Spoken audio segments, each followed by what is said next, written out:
Hey guys, today I'm going to show you how to replace that amp that's under the driver's seat in your Saab 9.3. When they go out, your speakers start clipping, all kinds of unfun stuff when you turn the radio up, even remotely. So hit that thumbs up button if this video is helpful. First thing we're going to do is actually take the seat out, which is not that hard.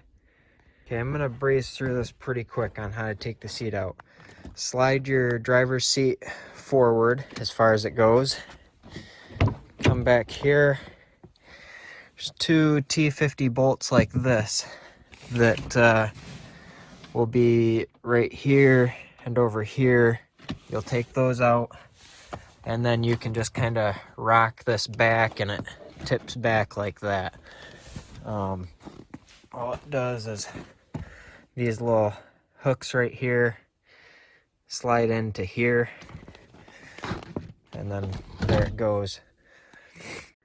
All right, now we're going to take out that screw. It's a T25. Just take it out. It's right there, from right there, and then you can peel that up off the carpet.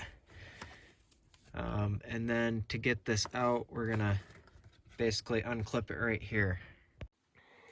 All right, there it is. Just push that little tab down right there and pull it, and you got that rusty crusty thing out.